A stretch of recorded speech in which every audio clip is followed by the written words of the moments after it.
सभी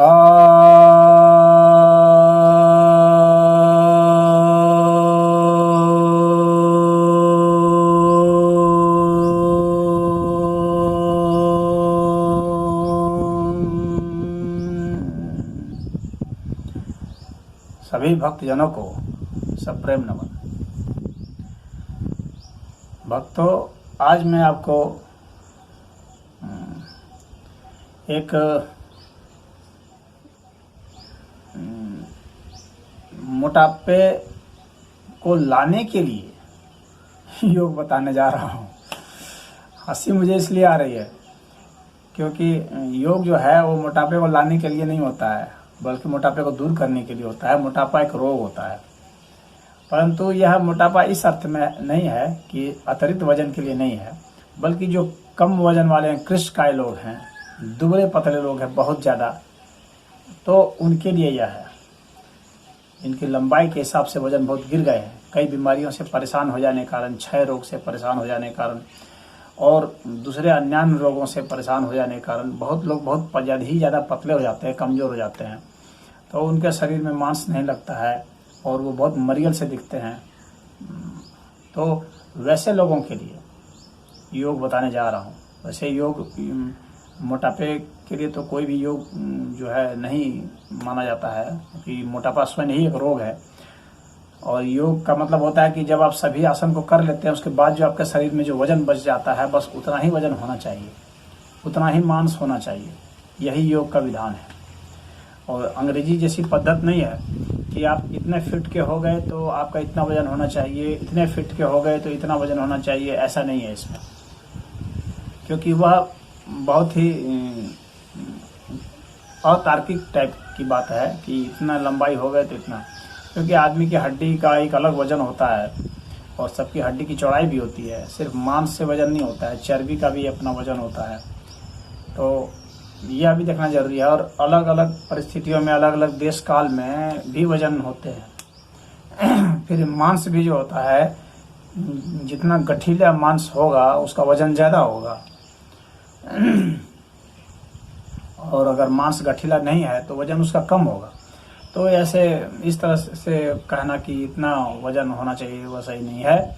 योग का यही कहना है कि जब आप सब योग कर लेते हैं और उसके बाद जो आपके शरीर में जो मांस बच जाता है, वजन बच जाता है, वही वजन आपका वास्तव वजन है।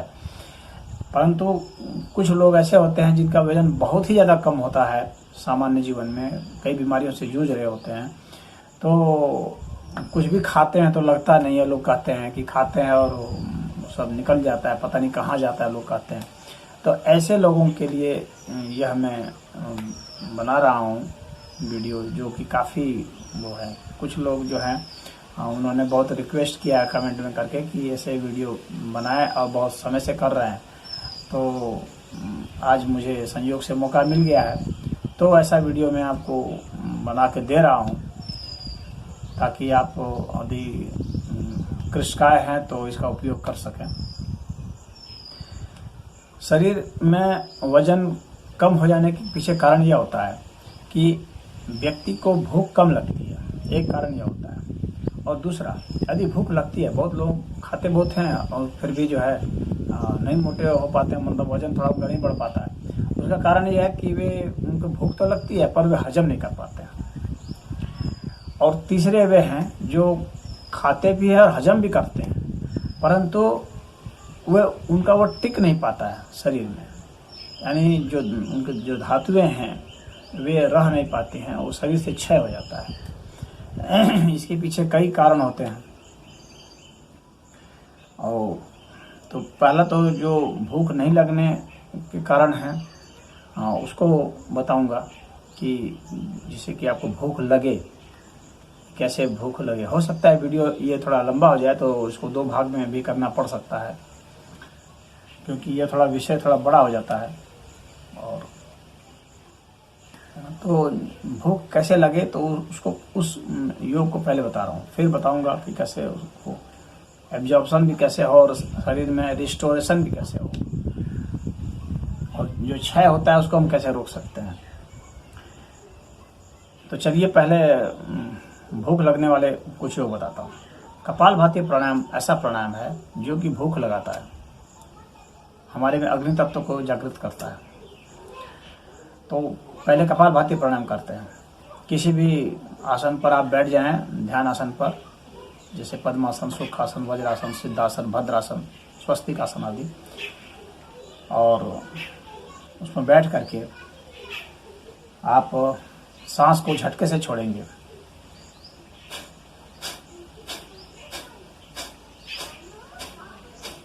यह जो पृथ्वी तत्व मुद्रा है उस मुद्रा को कर लेंगे,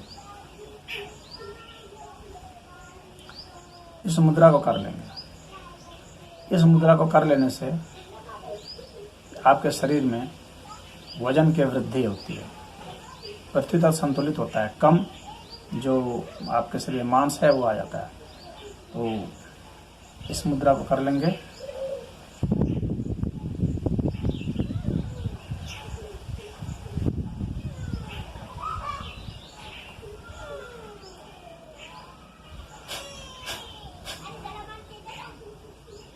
इसको अग्नि भी मुद्रा भी कहते हैं। पृथ्वी इस संदर्भ में और अग्नि इस संदर्भ में। यह जो है अग्नि तत्व के लिए या पृथ्वी तत्व के लिए, दोनों सट जाते हैं। आपको सिर्फ स्पर्श करके रखना है और इसे 108 बार करना है। आपको छोड़ने पे जोर लगाना है, सांस खुद ब खुद भरेगी।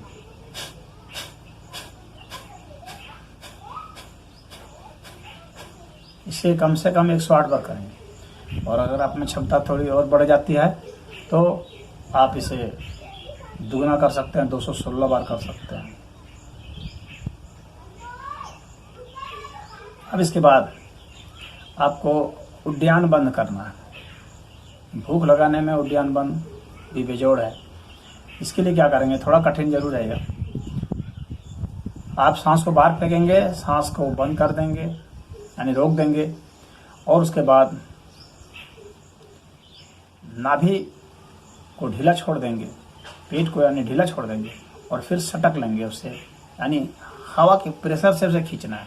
मांसपेशियों से खींचने की कोशिश नहीं करेंगे, अन्यथा नहीं कर पाएंगे।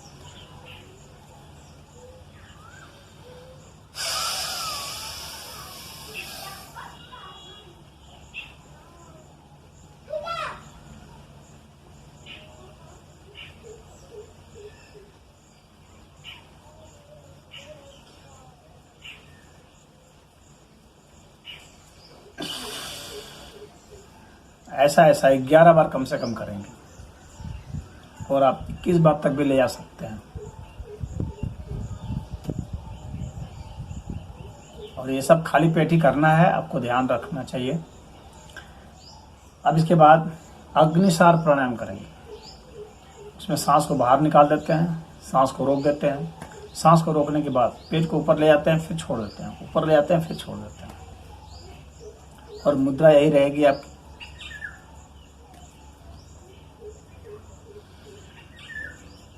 सांस को पहले बाहर निकालेंगे, सांस को रोक करके ही करेंगे, और जब तक सांस रोक सकते हैं तब तक इसको उठाते रहेंगे, छोड़ते रहेंगे।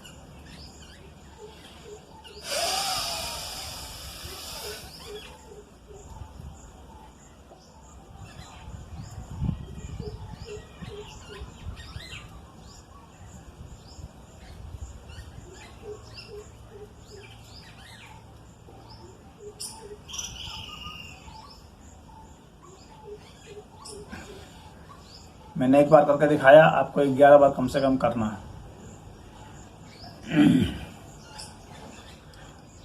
अब इसके बाद आपको आदित्य प्राणायाम करना है। आदित्य प्राणायाम में सांस को जोर से भरेंगे और जोर से छोड़ेंगे, और दाहिनी नाक से ऐसा करेंगे। और ये कुंभक सहित होता है और कुंभक रहित होता है, दोनों प्रकार से करते हैं। तो पहले आपको कुंभक रहित करके दिखा रहा हूँ। इसको इस उंगली से इसको बंद कर लेंगे, ये 2 उंगली को यहाँ रख लेंगे ऊपर, और इसको खुला छोड़ देंगे। इससे सांस लेंगे दाहिनी नाक से, और सांस को छोड़ेंगे। लंबी लेंगे, लंबी छोड़ेंगे, जोर से लेंगे, जोर से छोड़ेंगे। आवाज़ आनी चाहिए सांस की।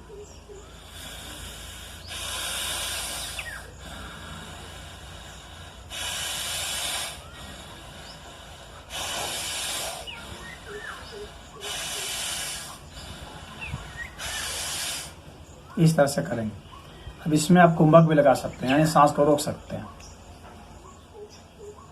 ऐसा ऐसा जो मैंने बताया, इसे आप शुरुआत में 11 बार करेंगे, धीरे धीरे 21 बार तक ले जाएंगे। इसको ले जाके 108 बार तक भी आप ले जा सकते हैं।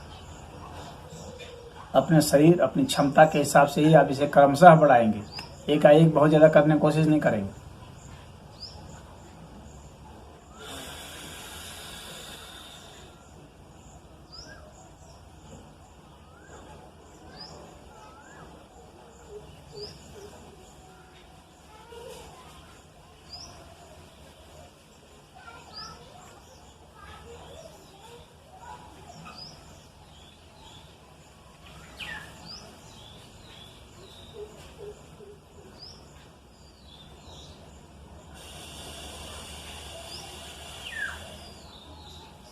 ये कुंभक सहित मैंने करके दिखाया आपको, यानी सांस को पहले भरेंगे, पूरक करेंगे, फिर सांस को रोकेंगे, कुंभक करेंगे, फिर छोड़ देंगे, रिचेक करेंगे।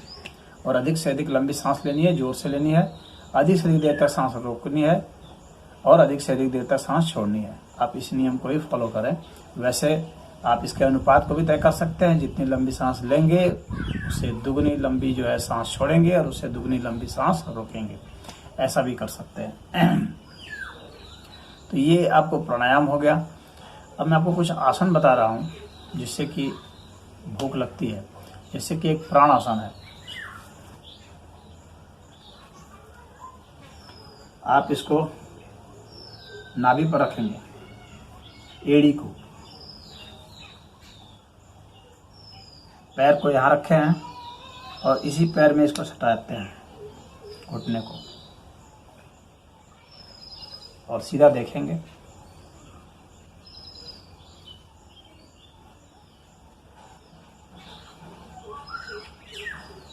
इक्कीस सांस तक रहेंगे। मैं थोड़ी देर रहा, आपको 21 सांस तक रहना। फिर इसी क्रिया को इधर से करें।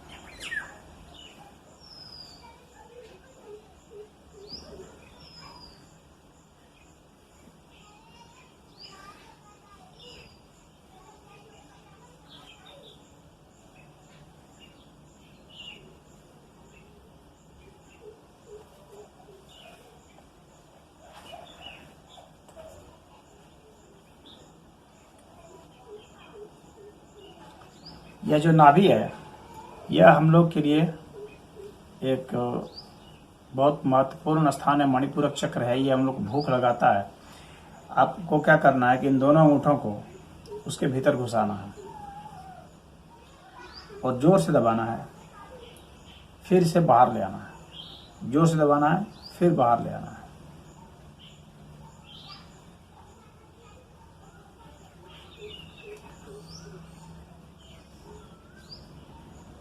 दोनों अंगूठों को दबाएंगे जोर से, और जब दबाएंगे तो सांस को बाहर निकाल देंगे, सांस को छोड़ देंगे, सांस को रोक देंगे। रोकने के बाद वहाँ पर इसे थोड़ा सा हल्का सा घुमाएंगे और पुनः जो है वापस आ जाएंगे।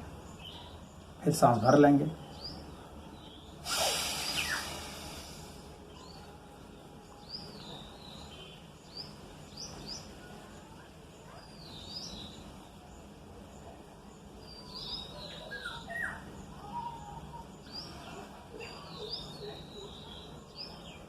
इधर से एक बार किए, अब विपरीत दिशा से फिर दूसरी बार करेंगे।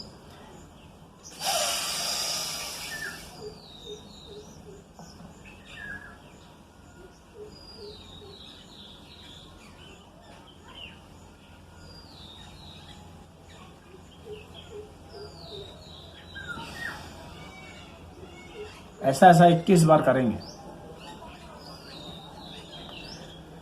अब इसके बाद उदर मुष्टिकासन करेंगे। इन दोनों उंगलियों को भीतर घुसा देंगे। अंगूठे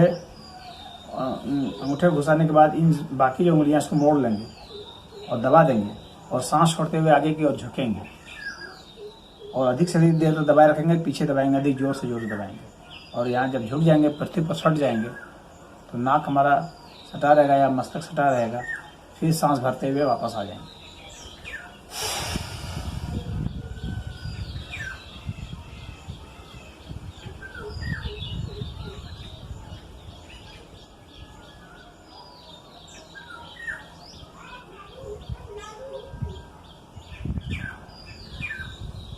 पेट को ढीला छोड़ देंगे, बिल्कुल टाइट नहीं रखेंगे पेट को।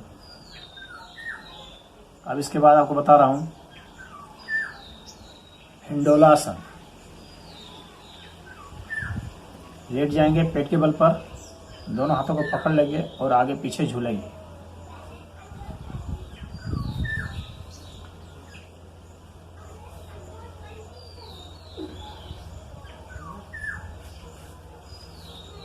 और पैर को दूर ले जाएंगे, पैर की ताकत से हाथ को खींचेंगे और हाथ को सीधा रखे रहेंगे, हाथ को मोड़ेंगे नहीं, हाथ केवनी नहीं मोड़नी चाहिए और उसी में आपको झूलना है।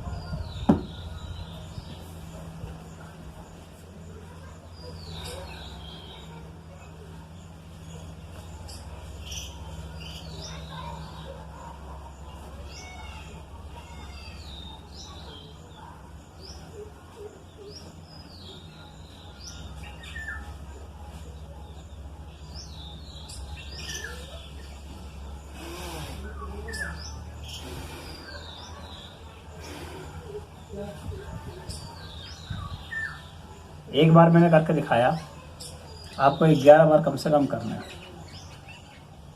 इसी तरह से धनुरासन है, वो भी पेट के बल लेट जाते हैं और दोनों हाथ को तान देते हैं। जो हिंडोलासन है उससे थोड़ा आसान है। धनुरासन की स्थिति के बाद ही हिंडोलासन किया जाता है। धनुरासन में बिल्कुल तने हुए रहेंगे, हिंडोलासन में झुकते हैं।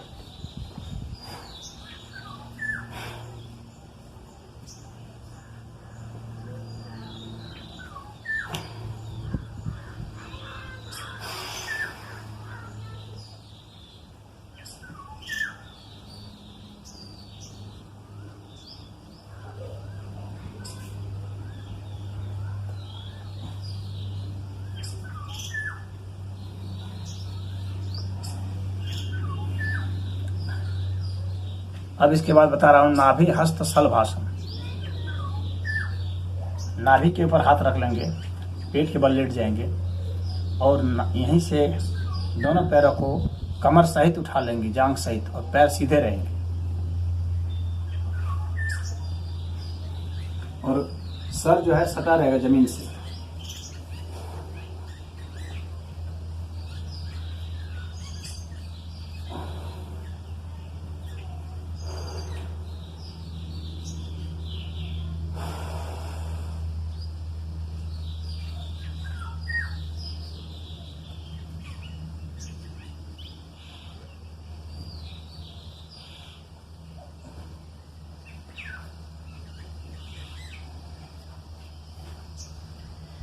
एक बार करके दिखाया हूं, आपको 11 बार करने हैं।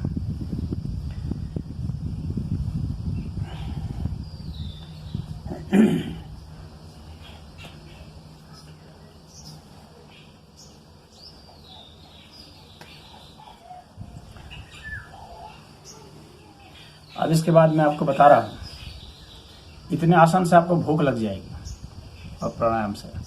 अब कैसे इसको रिटेन किया जाए, जो खाए हैं उसको कैसे हजम किया जाए, और भूख लग जाएगी, हजम भी होने लगेगा, लेकिन उसको शरीर में कैसे धारण किए रहना है ताकि शरीर से बाहर नहीं निकले, इस विषय पर थोड़ी सी बात कर लेता हूँ। खड़े हो जाएंगे और दोनों ही हाथों से जमीन को स्पर्श करेंगे, घुटना सीधा रखते हैं।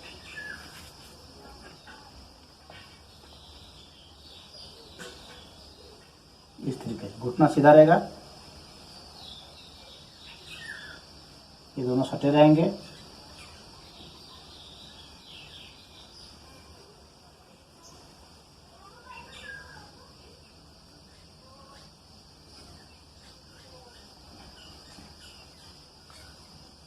आपको 5 मिनट तक रहने की ताकत हासिल करनी है, और नहीं तो 3 मिनट तो कम से कम आपको रहना ही रहना।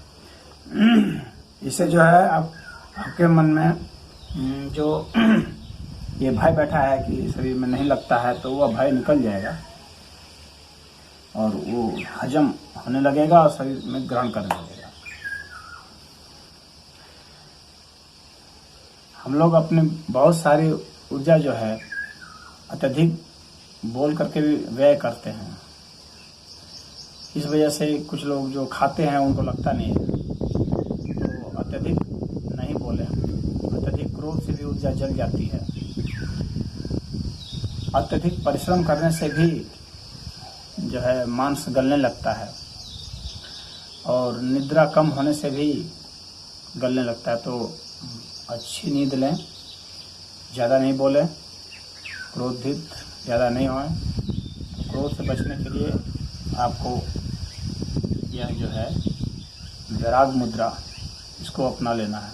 यहाँ रखेंगे तो ज्ञान मुद्रा हो जाएगा। ये दोनों ही मुद्रा जो है इसका आप प्रयोग कर सकते हैं 5 मिनट के लिए, या जब भी क्रोध आता है उस वक्त आप इस पोजीशन पर चले जाएंगे, यानी अंगूठा को तर्जनी से स्पर्श करा देंगे तो आपके क्रोध शांत हो जाएगा और शरीर में खाया पिया जो अन्न है वो लगेगा।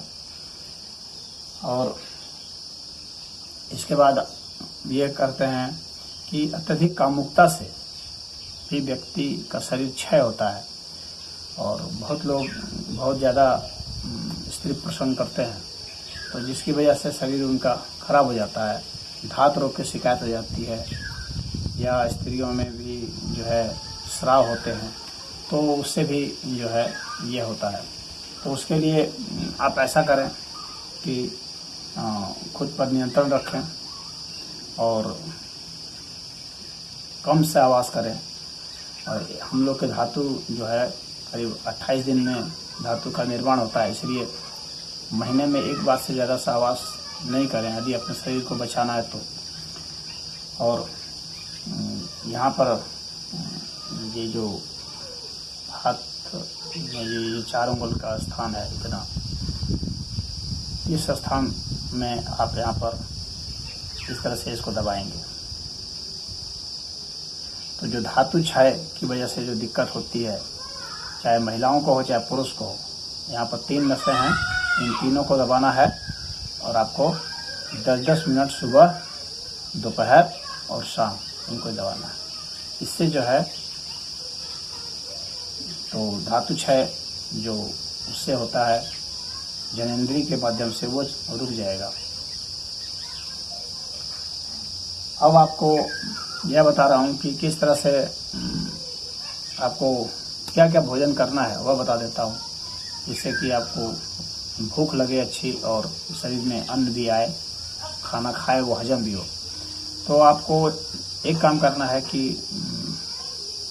जैसे पनीर हो गया, खजूर हो गया, केला है, दूध है, बादाम है, ये सब खाना है।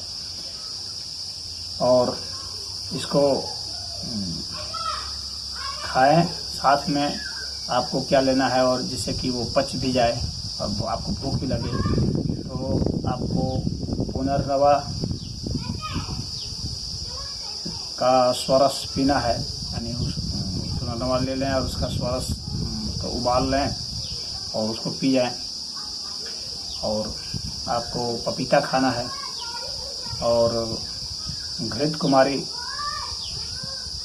1-1 चम्मच आप ले सकते हैं। तो इससे जो है आपके लीवर को काफ़ी बल मिलेगा और आप जो खाएंगे भूख भी अच्छी लगेगी और वो हजम भी होने लगेगा, शरीर उसको ग्रहण करने लगेगा। साथ में आप अनार का सेवन करें।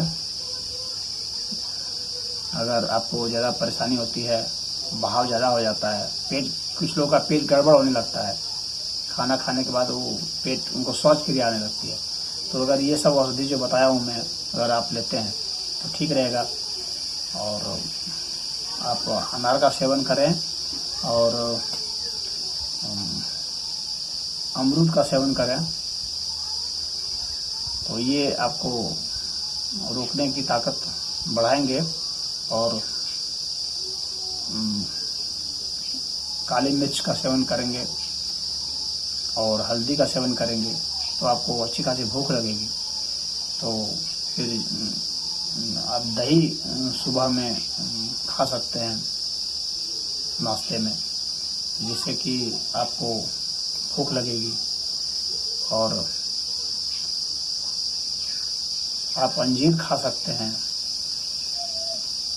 फिर आप काला अंगूर भी ले सकते हैं तो उन सब से आपको अच्छी खासी भूख लगेगी और भोजन ग्रहण करने की क्षमता भी आएगी।